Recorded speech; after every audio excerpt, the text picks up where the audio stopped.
That's really hard for me. Who is Sai Baba? Sai Baba is me.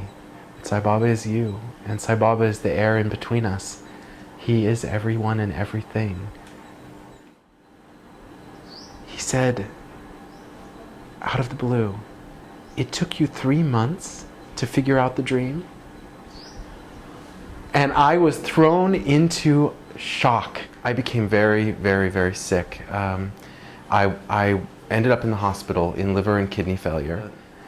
During that time in my life, I had no faith in any kind of God. In fact, I was vehemently against any sort of religion. And it was at that moment I suddenly realized that I was floating, looking down at my body. And I was overcome by the most incredible feeling of peace. And I thought to myself, oh, this is it. You're dying. Welcome to Souljourns and to the astounding story of Brian Brunius of New York City. Brian's life was forever changed by the curious and mysterious entry into his life by Indian holy man Sri Satya Sai Baba. This interview was recorded in Sai Baba's ashram in Puttaparthi, India in January 2010. He is God, He creates.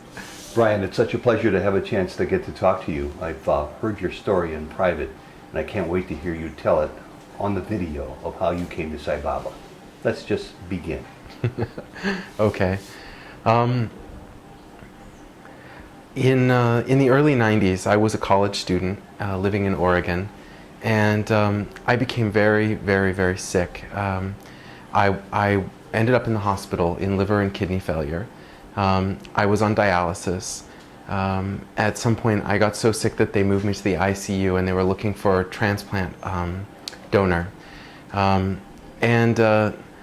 During that time in my life, I had no faith in any kind of God.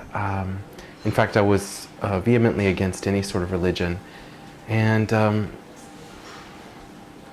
I was in the hospital for a long time, on and off, and I hadn't told my family, but my friends there knew. I was not really going to school anymore. I'd sort of dropped out for a semester, and a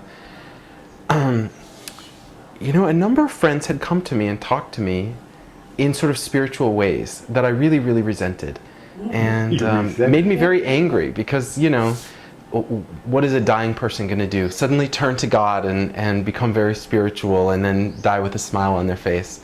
So I didn't like that idea very much. But one night, my health had really deteriorated, so much so that the doctor said, it's time to start calling your family and making arrangements. Because we haven't found a donor, and so you thought you were dying? I thought I was dying. A friend of mine, a good friend, brought someone with him to the hospital one night. That guy talked to me for a long time. And what I remember of his words, what I remember about him is that he had this deep, incredible spiritual energy that was so soothing and so beautiful and also magical. I felt like when he was there, anything could happen. And just as he was getting ready to leave, the nurses had been trying to push him out for hours, he looked at the clock and he said, it's 11:11 at night. That's an angel number, and it means something very magical is about to happen for you. And he said, I want to leave you with these words.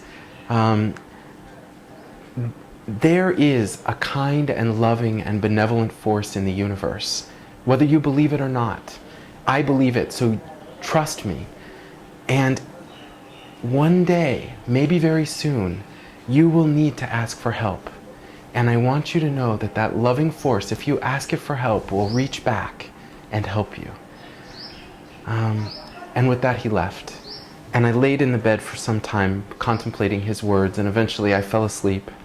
And the next thing I remember is that it was, I woke up and I saw the clock, and it was 4:44. There was a digital clock in the room.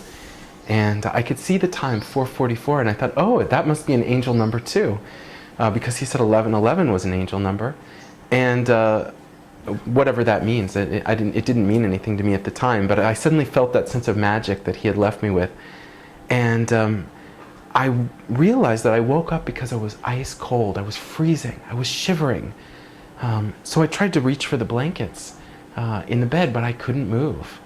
And I got a little scared. Why couldn't I move? I must be, literally stiff from the cold. So I tried to reach for the buzzer, for the nurse, which was by my left hand. And I realized I couldn't move my left hand. And I got really scared and I tried to struggle and I couldn't move an inch. And it was at that moment I suddenly realized that I was floating, looking down at my body.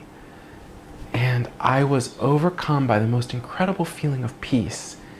And I thought to myself, oh, this is it. You're dying. And for a minute, I just sort of floated there, feeling that peace that I'd never felt in my life. My whole life had been a struggle, an effort. And suddenly I felt this peace. And the words of that guy came back to me. There is a kind and loving and benevolent force in the universe. And if you reach out for help, it will reach back to you and help you. And I thought about those words for a second and I thought, okay, I'll give it a try. And I prayed a little prayer floating there in the hospital room above my dying body. And I said, God, I know you're not really there, but just in case you can hear me, I need help and now would be a good time for you to come. And I had an amazing experience that I'll try to describe. The sky above me opened up and this amazing blue, really cobalt blue light came down. And in that light there was a form. And he said, I am the blue angel and I've been sent to take you to God. And he lifted me, he took hold of me somehow and lifted me up and up and up and up forever. It took so long. And finally we broke through some kind of barrier and I was in a place of just pure light and pure peace and complete silence. And I suddenly realized that I was literally standing at the feet of a being so immense that I could only see the big toe. And it was just this amazing column of light, so huge, that I could see through it, but it was also solid. It was just light. And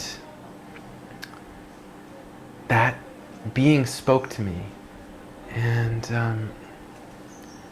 I can't quite repeat what he said. Maybe it wasn't even exactly words, but he communicated to me, and he somehow lifted me up, and together we went flying around the universe. And he explained to me the creation of the universe, the origin of life, the reason I had incarnated in that body. He said, among other things, that the spirit that was in my body had just died, had just left the body, and that I was a new spirit that would be put back into the body so that I could have a life on the earth. That I needed to come back and that one needed to go, and he was going to use the same body for a second person, second spirit. And so I think literally today I'm not that person who died. I am a different spirit, but in the same body with the same mind, the same memories, the same family. And so what happened is we traveled around the universe. It felt like for hundreds of years. But I woke up in the hospital bed in the morning with the doctor pinching my arm and saying, "What's happened to you? What's happened?" Because I had gone to sleep completely yellow, almost green, and my eyes were brown color. They're now very white. And he said, "What's happened? You look amazing." And I suddenly realized I felt amazing. And all of the memories of that experience, that white light experience, came back to me. And he said, "We've got to do some tests and find out what's going on." And by that, what's wrong here? Yeah, exactly. By that evening, the test had come back, and he said, "I don't know what's going on, but it looks like all of your liver and kidney functions are returning to normal." Have we lost the audio? No, where's the microphone? It's inside. Okay. It's under the shirt. Yeah, go ahead. You have good sound? Yeah. Okay.